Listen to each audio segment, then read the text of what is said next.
Good afternoon, everyone, and welcome to the Code4Kids Foundation Phase Teacher Training Session. My name is Sebastian from Code4Kids, and I'm joined today by my colleague and Code4Kids teacher trainer, Alison. We are thrilled to have so many teachers in attendance today, eager and excited to learn more about the Code4Kids curriculum and platform, and how Code4Kids can be used to bring coding and robotics into the classroom. Just some housekeeping before we begin. Please make use of the Zoom chat to share any feedback, comments, or ideas. If you have any questions, please use the Q&A button to ask these. Our team will be monitoring the Q&A throughout the session and will respond to you either in the session, or if we are unable to get back to you in the session, we will email you after the webinar to make sure that your questions get answered. We have also kept some time at the end of the session to answer any questions you have. So if there's anything you are unsure of, please do not hesitate to let us know. Code4Kids is dedicated to helping teachers bring coding and robotics into their school classrooms through continuous teacher support, training, and professional development. Over the past few months, we've welcomed some incredible panelists who have answered your burning questions regarding the CAPS coding and robotics documents, as well as shared some valuable information and practical lesson ideas for the foundation phase classroom. If this is your first time joining a Code4Kids webinar, welcome, and please note that you can access the recordings of the webinars that were held in July and August by visiting our website, www.c4k.io. Today, we are excited to shine the spotlight on our very own Code4Kids platform and curriculum content, and to showcase how easy it is to use Code4Kids to teach CAPS-aligned coding and robotics lessons. In a moment, we'll start by setting up your free Code4Kids account and exploring the dashboard. Then we'll dive into the fantastic teacher guides and all the resources that are available for you on the Code4Kids platform. After that, it's time for some hands-on learning where we'll guide you through the offline grade R lessons, adding grade 3 students and exploring some grade 3 lessons together. And lastly, we'll show you how Code4Kids can be integrated into other subjects. So without any further ado, let's dive in. So before we begin, please feel free to follow along with this process and everything else we go through in this session on your own device, as you see it on the screen on the Zoom webinar. First up, I'd like to walk you through the process of creating a Code4Kids account for your school. You can do this quickly and easily by going to the Code4Kids website, www.c4k.io. We'll pop that in the chat for everyone to access. And as you can see on this website, you can click on the register button on the top right-hand corner if you would like to create your new Code4Kids account. Or if you've already created a Code4Kids account, you can click on the login button. Clicking on the register button will take you to this page here, where you'll fill in your name, your email address, and the name of your school or organization. You will then need to choose your role. If you are unsure of what to pick here, I'd suggest selecting teacher. Lastly, you'll need to set a password for yourself, which you can do in the password field by clicking the Start Free Trial button. That will take you straight to your brand new Code4Kids dashboard. And you can see what it looks like here. One important thing to mention here is that when you create a Code4Kids account for your school, you'll be automatically assigned a teacher profile as well as an admin profile. Now, the differences between these two profile types are important to understand. Teacher profiles can see all the Code4Kids content, as you can see on your screen here, as well as so they can see all the Code4Kids content and specific classes and lessons. They can also see and manage students, so they can assign certain students to certain classes or groups. And teacher profiles can also add and remove and manage student accounts. Admin profiles, on the other hand, have a slightly higher level of permissions in that they are able to add other teacher profiles. So if you are the admin on your account, you can add other teacher profiles for your colleagues that are also teaching Code4Kids. And admins are also able to assign other people as administrators on the account. For the purposes of this demonstration, we are going to look at the Code4Kids dashboard in the teacher view, or in a teacher profile, if you will. So let's dive in and explore the dashboard. On the left-hand panel, you'll see a few different sections here. And first off, we've got the courses tab, which is what we're on now. And this is where you'll see all the Code4Kids courses. Code4Kids offers complete individual CAPS-aligned courses for grade R all the way to grade 9, as well as some additional extension courses that go over and above what is required by CAPS. As a small side note, we know that it's incredibly difficult for younger learners to remember their logins and passwords. So our grade R to 2 curriculum content can be done totally offline, no logins needed, through printable PDF worksheets for learners and teacher guides and slideshow presentations for the teachers. From grade 3 and up, however, learners will need to log into their Code4Kids account to complete lessons online. In a few minutes, I'll be handing over the mic to my colleague Alison, who's going to take you through some of this content in these courses. But before I do that, I'd like to take a moment to have a quick look at some of the other items on the left-hand side. The Students tab is where you can add, remove, and manage students. Remember that in the foundation phase, only your grade 3 students will need to be added to your Code4Kids account. You can add students one by one by clicking on the New Student button over here, and you'll need to fill in the student's full name and assign them a password. This can be something super simple and basic like coding, for example. You can also then assign students to specific groups and manage the groups in this block here. And you can see that if we are adding a student here, I can either add them to group 3A or group 3B, or I can actually create a new group to add that student into with this create button over here. And then all we'll do is say save student to lock in those changes or to add those students. Now, if you want to add many students at the same time, you can do a bulk student import by clicking on the import student button over here. And this will take you to a screen where you will be guided through the process of populating a spreadsheet with learner names, including fields for students' full names, passwords, and groups, and then uploading that spreadsheet as a CSV. This will very quickly create student accounts for all your learners. It's also important to mention that you can always reset or change your students' passwords if you need to do that. And to do this, all you'd need to do is go to the Students tab, select a student that you'd like to reset the password for. Here we've got Alice Mary Koba, and we can change their password by typing something in there. And again, we'll just have to hit the Save Changes button at the bottom to lock in those changes. Now, the last item on the left-hand panel that I'd like to go through is the resources section. And you can see that in the resources section, we have the fundamentals guides. And that opens up into this document here where you can see there's a fundamentals guide for Scratch Junior, as well as a fundamentals guide for Scratch. Now, these two tools are used occasionally throughout the Code4Kids lessons, and the fundamentals guides are designed to help you as teachers get to grips with and make the most of these tools. These are freely accessible to all of you, so please do have a look through them if you would like to learn more about teaching with Scratch and Scratch Junior. The next resource on the list here is the student resources section. And this here is a quick and easy way for teachers to access the online resources for grade R to 2. Remember that grade R to 2 students do not need to log in. They don't need usernames. They don't need passwords.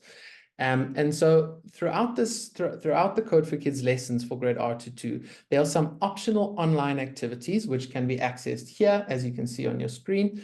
And in order for you to do this with your students, all you need to do is share that link with your students and instruct them to then click on the relevant grade and then click on the relevant activity or lesson that you'd like to do with them. So this one here is Digital Artist, Drawing with Tools Lesson 1. So if that's what you wanted to do with your learners, you would send them the link and instruct them to click on grade 1 and then click on Digital Artist, Drawing Tools Lesson 1. Lastly, in the teacher resources section, we have a Teaching with Tech guide. Now, this is a very simple, basic guide to help teachers who have never taught with computers before, and really is intended to help teachers get started with using technology in the classroom. All of these fundamental guides The teacher guides, the lesson plans, and the learner worksheets that you'll see throughout this whole presentation today are shared with you as PDFs, so you can easily print them or download them to use offline. The very last thing I want to show all of you today, before I hand over to Alison, is this assessment and progress tracking module.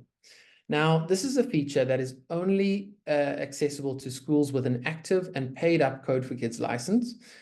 And in the assessments and progress tracking module, you can quickly and easily get a sense of how your students are progressing through the curriculum.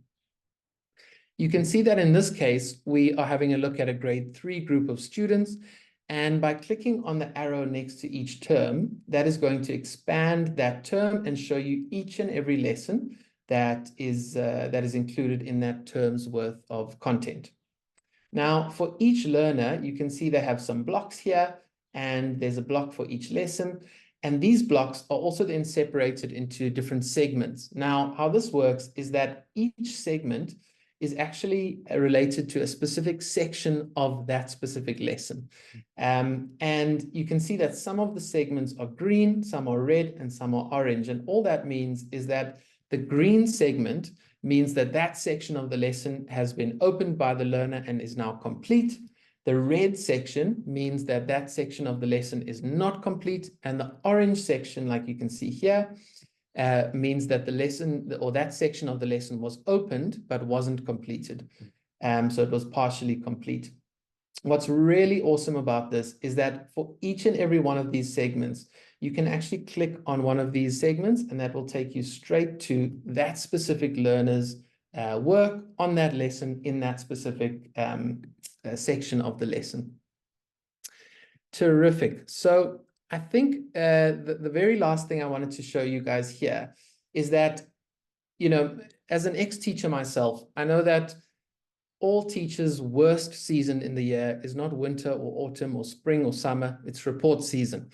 And this assessment module and progress reporting module is really designed to make report season as easy as possible.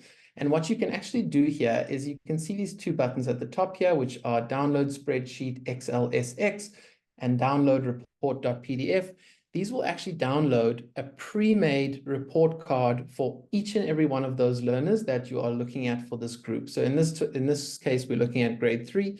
So that would then generate a PDF or a spreadsheet report for all your grade 3 learners and show you exactly how they completed their content throughout the term, and also then pull in the quiz marks and all the assessment marks that you might need for reporting purposes.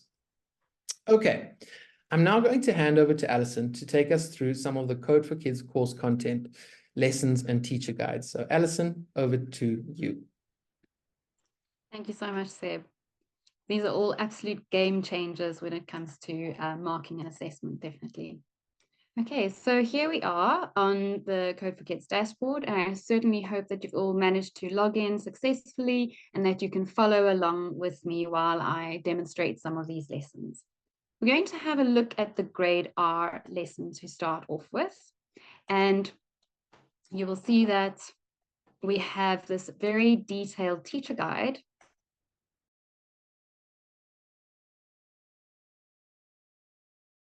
Okay, so here we have our teacher guide.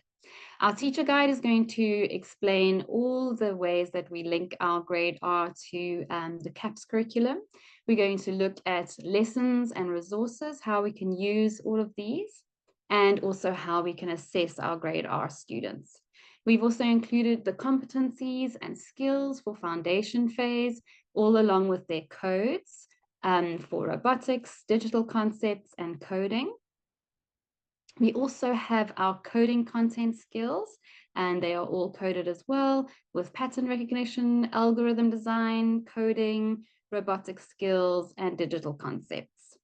Then further down, we have this fantastic content map, curriculum map, and it's all nicely color-coded for you. So you'll know exactly what concept you're teaching, and all the different lessons for the entire year are mapped out for you so that you can plan exactly what you want to do and you can see the progression throughout the year. Then we have our lesson overviews.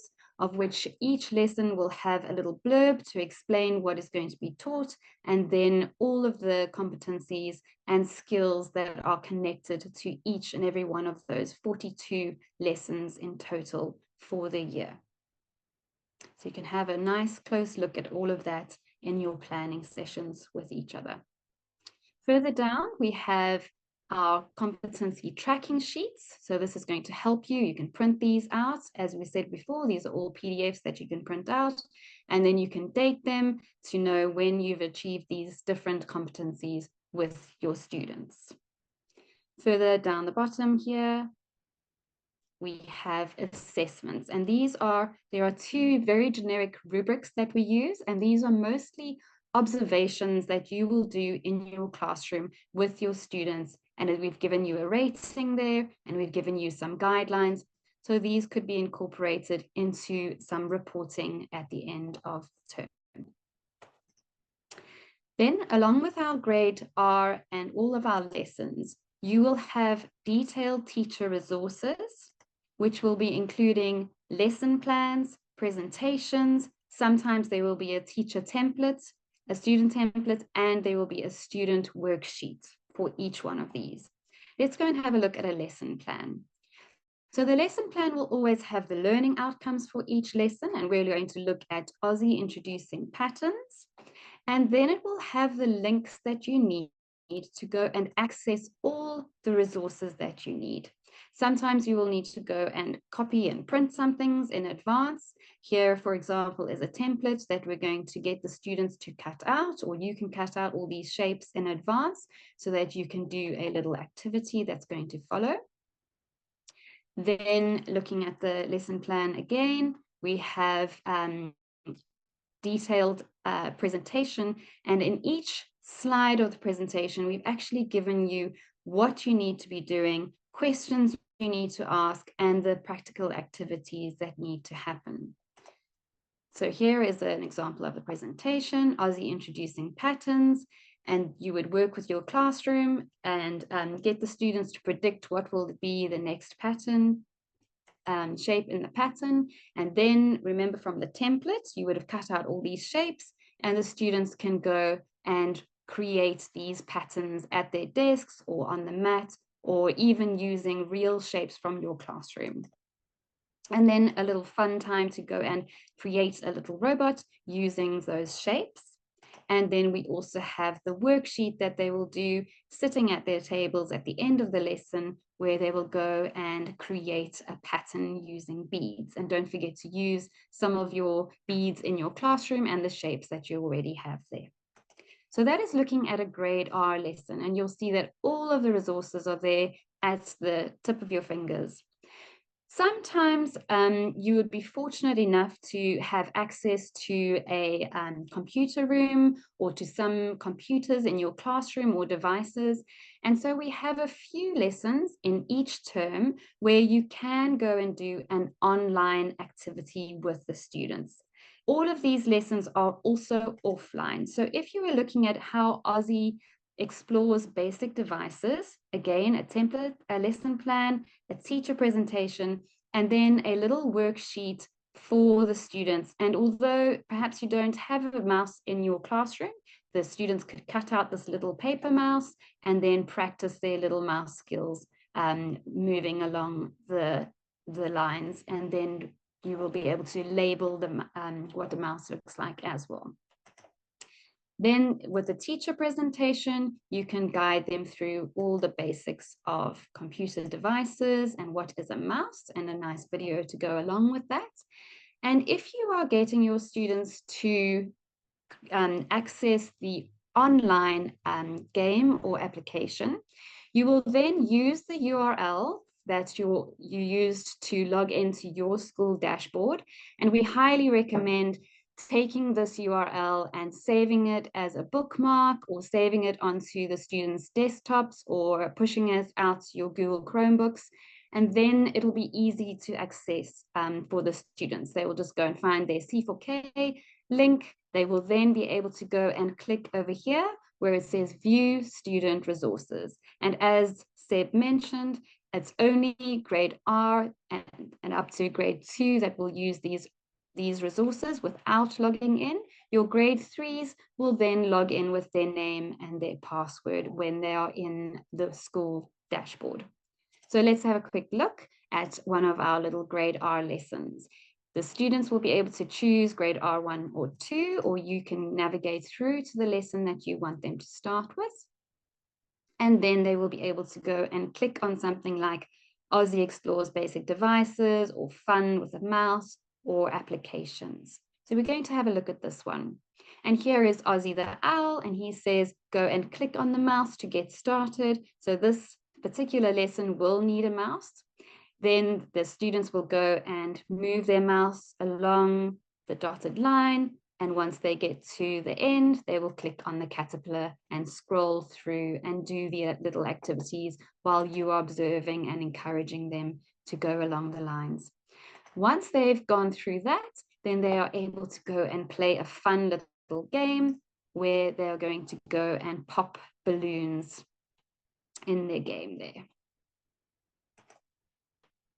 There's also another fun game where they're going to go and catch butterflies in a net. So there we go, a little popping game. So clicking and dragging and aiming the mouse. And further down, there will be a lovely one to catch butterflies. So you can see that each term there's about 3 lessons where they will go and use actual physical devices if you have the access to them. Now we're going to go and have a look at a grade 1 lesson. And in CAPS, it outlines that students need to understand block-based coding. So for this, we will need to use Scratch Junior lesson. Here, once again, we have the Scratch Junior lesson with a lesson plan, teacher presentation, and there is an offline option so that the students who don't have Scratch Junior or devices can still understand how algorithms work and how Blockly works. So I'm going to just go on to a Scratch application, and you will know that from the fundamentals guide, you would have seen that you're able to get into pre-download the Scratch Junior application, and then you, the teacher, will have a presentation up on a device to show the students what to do step by step. So we're going to have a look here. We're going to open up our Scratch application, and the presentation says that we are going to go and click on the house, and we're going to go and start a brand new project. They go and click on the plus button, and a new project will start. And we talk about the fact that Scratch Junior has these little characters called sprites, and the sprite is going to be doing various different things.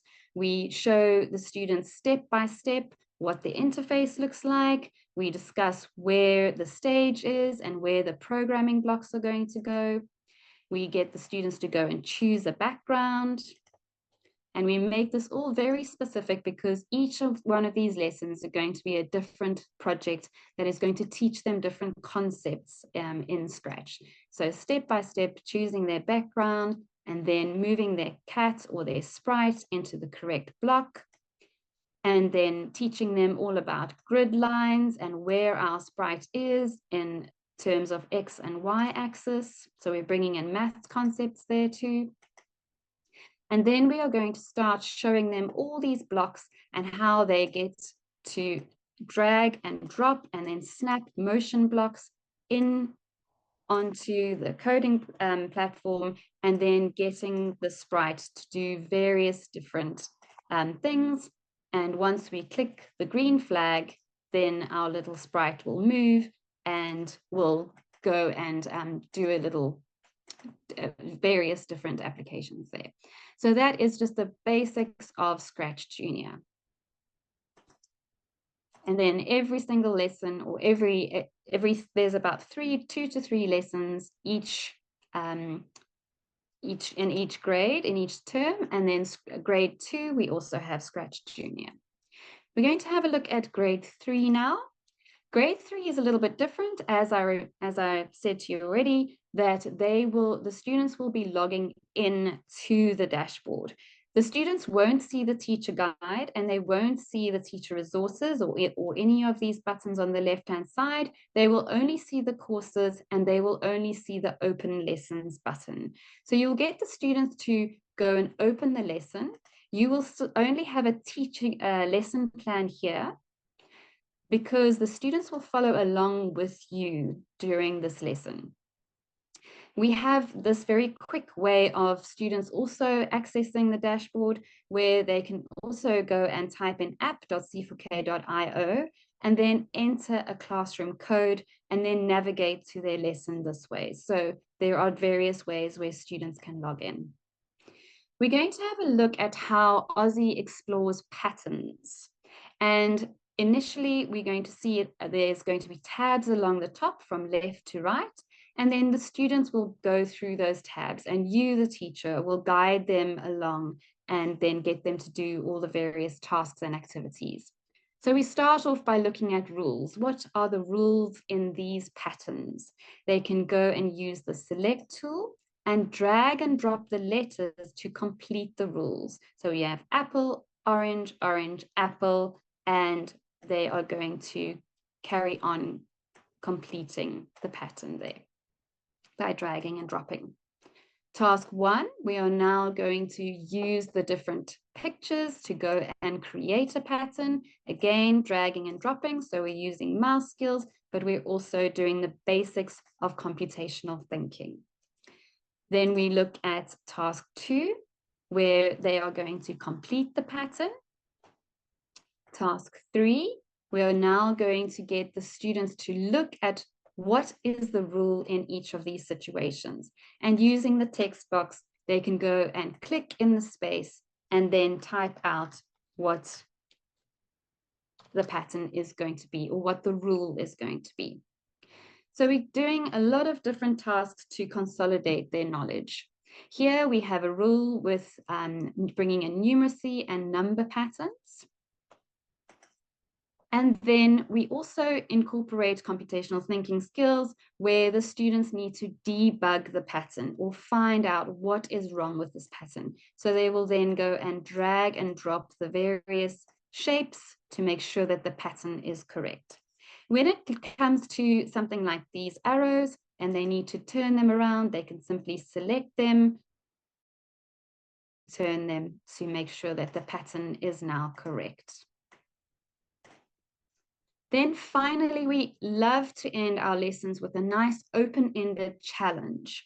So this one, they are going to go and color in their quilt. We've suggested using the highlighter tool. They can go and use these various tools. They can go and change colors and they can go and color in their quilt, or they can use the shapes to go and fill in the shape on the quilt and then put it into the right spot. If they love to scribble and they're practicing and they're finding a little bit difficult to use the tools and they need to get familiar with it, and then they want to also maybe have a clean slate, you can show the students how to use this little drop down arrow on each of the tabs, and they can go and reset their section so that they can start with a blank slate. So if you have someone who's already done one, they can do 2 or 3, or they can go and fix it back to the original setting. This is also great because if you are teaching multiple classes, so if you are the computer teacher and you are teaching 3 or 4 different classes and you need to have all of these tabs reset, then you, the teacher, will be able to go to this top left-hand side where you see the 3 little dots, click on that and then select hard reset lesson. And then you will click OK, and all of these lessons will now be back to the default setting. Okay, so that is our grade 3 lesson and how you will do the lessons on the dashboard with your students. I want to just highlight that we also have Scratch lessons. So this time, instead of students using Scratch Junior, they now are being promoted to using Scratch. So they will also have a teacher presentation, which you can use to demonstrate and to remind the students all about Scratch Junior. And then the students will access their lesson through our dashboard, but it will take them to an online portal on the Scratch website. So here you can see it goes into scratch.mit, but these lessons we've created specifically for the Code4Kids lessons. So that is why it's important to go into these lessons. And step by step, we're going to see how Scratch is more advanced, and step by step, you can also use the wonderful presentation that we have there to show you how to use Scratch. Okay. Then finally, I'm going to show you a very fun, exciting, different lesson that I really love. And it's all about teaching the history of how coding actually happened. So we're looking at cryptology. And here the students are going to be able to do all sorts of fun things like creating secret codes for their friends, understanding what cryptology means, understanding how to use a cipher, understanding secret messages. And so all the presentations will take you through all of these different activities. And then there's even an offline activity for the students to do where they can go and create a little cipher. And they can, let me show you that just quickly. They can go and cut out a cipher and then create one. So have a look at those. There are lots and lots of fun for all the students to do, and then even to take them home and do a secret little message for their friends at home. Okay, and this concludes showing you the dashboard and all the intricacies that we have and all the different lessons here. And the next thing I want to do is show you how we have other ways of integrating our lessons into all your different learning areas. So we're going to, as we mentioned before in the previous webinars, Kim Rousseau was one of our panelists, and she said that integrating coding and robotics into your classroom can really be quite simple. We'll find many lessons that cover numerous learning outcomes, areas, and subjects that you are all very familiar with. First, I'd like to show you how, in a practical way, you can include coding and robotics into your grade R classroom. So, like we've already mentioned, there will be a presentation that you can have displayed on an interactive whiteboard that's going to show you the initial concepts. This will also have fun in interactive games, discussions, and activities, sometimes a video, and all sorts of things. And then we will have the student engagement part where you will send your students off to do a worksheet or a practical activity. And then if it was my grade R class, I would actually have a little table set aside with devices so that the online activities can be accessed and perhaps have an adult sitting there at the same time. Don't forget that you have wonderful role play areas. And a lot of the time we can make them a little mini office, and kids love using all the little office gadgets, and just like mommy and daddy, and you can go and add some devices and label all the different devices in your classroom. And then we look at how we can integrate language and literacy into, or coding and robotics into language and literacy. A lot of the time, we're going to have listening and speaking with class discussions like what is a robot and all different types of robots. Then we are also going to have listening and reading opportunities like Dizzy the Very Busy Drone. And we will also have storytelling and writing. And as you saw, that can be done in an amazing way with the Scratch application, where there are little characters on little backgrounds and making little stories there. Then we look at integrating with, for example, when we teach robotics lesson, we would teach them fine motor skills and spatial awareness when we do a little worksheet of how to build a robot. We're going to see that in grade 3, we integrate with mathematics and lessons where data handling is taught using basic sheets, to create pictographs and bar graphs to collect and analyze data. We also see other ways that we can integrate into life skills. Just using a mouse and a keyboard is going to assist them with their fine motor skills, as well as something like creating and constructing a little 3D car. And this is the fundamentals of robotics, understanding how a little car works and the wheels and the chassis, etc. Then we integrate life skills or natural sciences using the life cycles in nature. We get the students to drag and drop the life cycles in the correct order and do descriptions. And then we also have opportunities in Scratch to do some storytelling. We also love to bring in science concepts, again, all linked to robotics and how robots will be working. And we have a virtual breadboard for the students to go and label the breadboard and to go and investigate how a circuit is created. And we've also found some really fun games for you to use to really understand these difficult and challenging concepts of electricity and how all of those things work. So I hope that you've enjoyed seeing these examples. And I wanted to share all of this today with you, how Code4Kids can integrate into your foundation phase classroom. Over to you, Seth. Thank you, Alison, for those wonderful lesson demonstrations and for showing us how Code4Kids can be integrated into other subjects so quickly, seamlessly, and easily. We've covered a lot today, and just another big thank you to Alison for showing us all of that and to all of our teachers in attendance. But I would like to just recap a little bit of what we've learned today, and also just a reminder that, you know, with your Code4Kids paid license, so if you are a paying Code4Kids customer or school, you have access to continuous teacher support and professional development, in that we will assign to your school a Code4Kids teacher support representative who will be on hand for you throughout the year to help you navigate this subject. And I just wanted to remind you all of that. But just to recap what we've learned today. So creating our free account, we learned how to actually get started with creating that free account and logging in for the very first time. How to add, remove, and manage student accounts. How students can log in using the school URL or by using the join code before each lesson. And we've learned how to access teacher resources, guides, and lessons.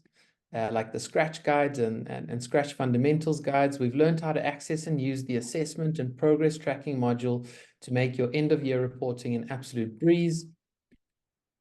We've learned how to access and use lesson plans, teacher guides, slideshows, presentations, and student worksheets for grade R to 2. We've gone through how to teach Scratch junior lessons in grade 1 and 2, as well as Scratch lessons in grade 3. And we've seen the full CAPS-aligned curriculum in action. And finally, we've seen how easy it is, thanks to Alison, to integrate Code4Kids into other subjects at school. Now, throughout this session, we've been keeping an eye on the questions coming through from the audience.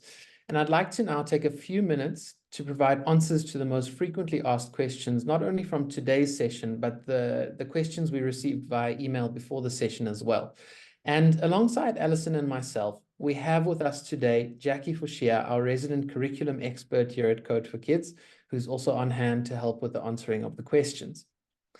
And the first question I'd like to pose to both Jackie and you, Alison, is why is it better for someone to use Code4Kids than it would be to use Scratch or Scratch Junior by themselves without Code4Kids? And maybe, Jackie, if I can ask you to shed some light on that question first, that would be great. Thanks, Sebastian. Yes, look, I think for a teacher, teaching any new subject can sometimes be quite stressful and intimidating. And being asked to now take over a subject as coding and robotics can probably be quite overwhelming. So we've designed our lessons to take that stress away from you, because coding and robotics is not a subject that you're going to know everything about. However, we've got all the resources ready for you, so you can actually learn alongside your students and have fun getting into the subject. Thank you. Thanks, Jackie. That's a terrific response. And I see another question that's come through from the audience is about the CAPS alignment. And maybe I'll take this one. So the question is this CAPS aligned? And the answer is yes, absolutely. I think, you know, one of the things that separates Code4Kids apart from other service providers in the space is that we don't do any physical textbooks. And so we were able to very quickly and rapidly adjust the curriculum to be totally aligned with that final CAPS document. And so all our schools, you know, as of January next year, when schools return from the holidays, all the Code4Kids customers can rest assured that they are 100% CAPS aligned and covered for the full year of CAPS aligned content. I see another question coming through here, which is how many hours per week does Code4Kids take? I'm kind of reading between the lines that they want to know how many hours per week do they need to spend on Code4Kids? And maybe Jackie, if I can push that one through to you as well. Yeah, the big question. Firstly, this is, I think every school is going to be different. And the way that we've got around it, or we've addressed it, is that we've created each lesson as a module. So if your school is lucky enough to have, I think the CAPS mandated hours for grade 3 is 20 hours a term, we have 20 hours of content. However, because there's a lot of times where the skills are laid or overlaid onto the other parts, you will find this quite repetitive. And if you've got 10 hours or even 5 hours in a term, you will be able to access and address the CAPS curriculum.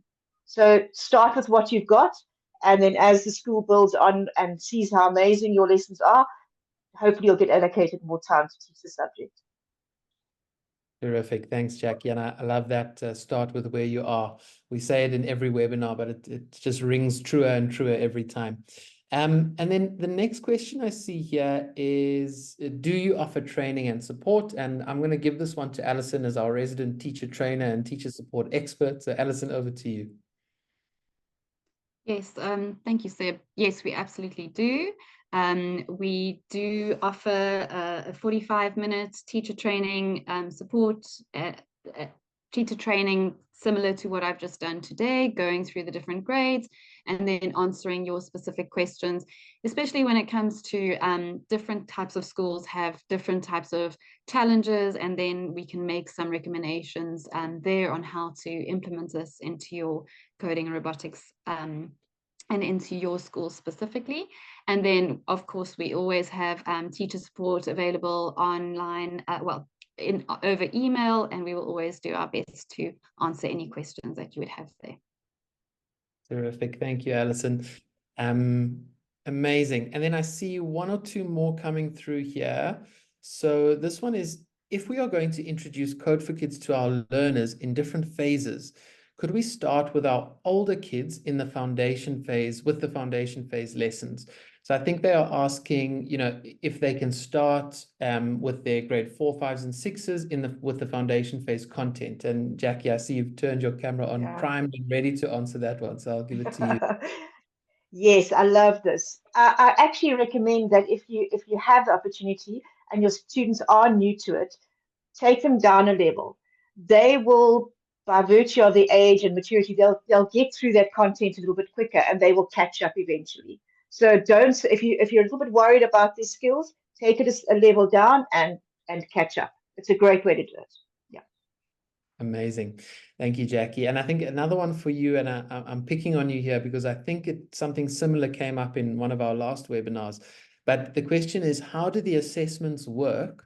And will we be able to share this with the department? And I'm guessing they're talking kind of about the SA SAM saga and all that kind of good stuff. So any insight there, Jackie?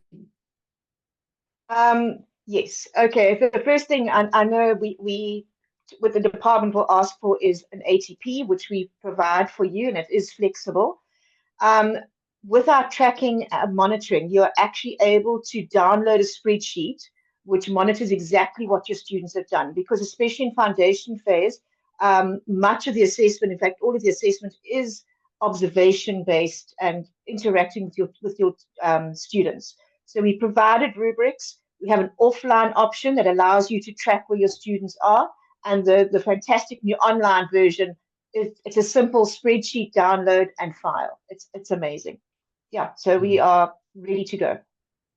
Yeah, absolutely, Jackie. Thank you for that. And I think just to add on, the whole intention of that assessment and progress tracking and reporting module that I displayed or demoed earlier on in the session is really to try and make that reporting progress and the recording of marks as easy and seamless as possible for teachers. It really is our ethos that we live in and breathe at Code4Kids, to make life for teachers as easy as possible. And that is something we strive to accomplish every step of the way.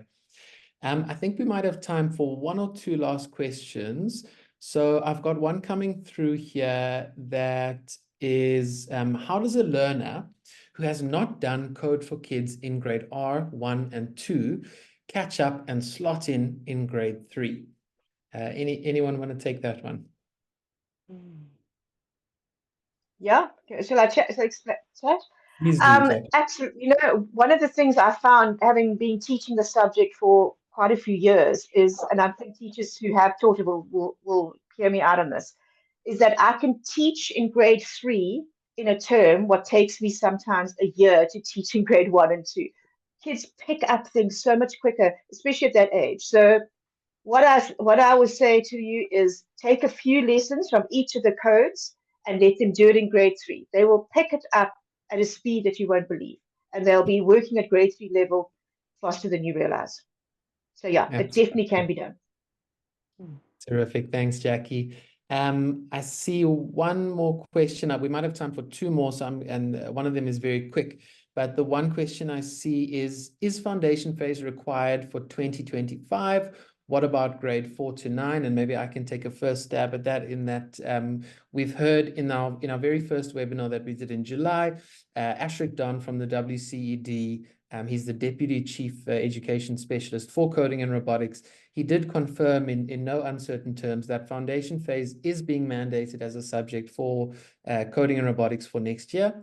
And so that much we know for sure. And Jackie, might you have any insight into grade 4 to 9, or any other information we can give there, or any clarity we can provide on that? There are varying replies to that. The last we heard at that same webinar is that it would be introduced in stages over the following years to give schools time to get themselves ready with any equipment they may need, because once you get into grade 4, it's no longer unplugged. So it is going to be a stage-by-stage process. So if you have grade 4 at the moment, I would say, and you want to start with unplugged, get yourselves ahead of the game and maybe start there, so that when grade 4 comes into action, I think they were saying 26, 27, and 28, you will be ready for anything that they ask you to do. Absolutely. Such good advice. Thanks, Jackie. I see a few more coming through that I can deal with very quickly, so I'll try my best to do that. One of them is, will this session be sent out to us afterwards? And the answer is yes, absolutely.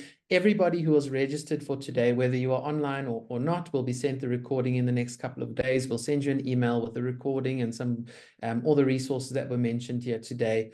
And then the next question is, does Code4Kids require any robotic devices? And the short answer I can give there is no, none whatsoever. You will, as mentioned, grade R to 2 can be done totally offline. From grade 3 and up, you will need access to some kind of a computer, laptop, tablet. It'll work really well on just about anything. And, in terms of internet connection or fiber or broadband, we've got schools that are successfully running lessons of 30 learners in a class on a LTE, mobile network, or an LTE 5G network. So it really doesn't need anything fancy. You don't need to have anything fancy to use Code4Kids. You really can get started with what you have already. Amazing. And then the last thing I'll deal with here is one last question that's come through about when it comes to the Code4Kids model, or freemium model, if you will, what is on the free side and what is on the paid side? And so the short answer that I can give there is, all the content for term 1 is free for everyone forever. No matter who you are, no matter what school you work at, or what school you are affiliated to, you can sign up for a free Code4Kids account and get access to all the term 1 lessons, content, teacher resources, presentations, learner workbooks, and so on and so forth. Absolutely free, forever and ever, amen. But the term 2, 3, and 4 content is all on the paid side of Code4Kids. Over and above that, your paid schools will have access to the continuous teacher training and support that I mentioned earlier. So that's another added benefit. And then that reporting feature as well that we showed you, that's another added benefit that's only accessible to the paid customers at Code4Kids. So I hope that gives some clarity there. Jackie, Alison, thank you so much for helping out with those questions. I really do appreciate it. And I think just very quickly, just to kind of wrap things up here, I'll talk a little bit about what's next for Code4Kids. As you know, we've done a session now in July, August, and September. And so what's next? We are encouraging all teachers to try out our free lessons and to incorporate them into their classrooms. You can start tomorrow. You've got Wednesday, Thursday, Friday of the week left, and there's lots of time to get cracking there. So please do dive in, get started, let us know how it's going. And then please do also keep an eye out for the post-webinar email, which we will include a recording of today's session and all the resources that were mentioned today. Next month, we are having another webinar where we're inviting intermediate and senior phase teachers to join us for a teacher training session on how to use the grade 4+ content on Code4Kids. And more information will be sent out to you in that post-webinar email. So keep an eye out for that. And please, please, please feel free to share that invitation and that post-webinar email far and wide. We want any and all teachers to join us next month for the intermediate and senior phase session. So please feel free to invite anyone that you think might be interested. Now, if you would like to sign up with Code4Kids for your school, you can visit our website, www.c4k.io. We'll share that link in the chat with you now, or you can scan the QR code on the screen to book a meeting with one of our school advisors. All that's left for me to do is just say a massive thank you to the hundreds of teachers that have joined us in today's session. We really, really hope that you are excited and feeling confident to use the Code4Kids Foundation Phase curriculum.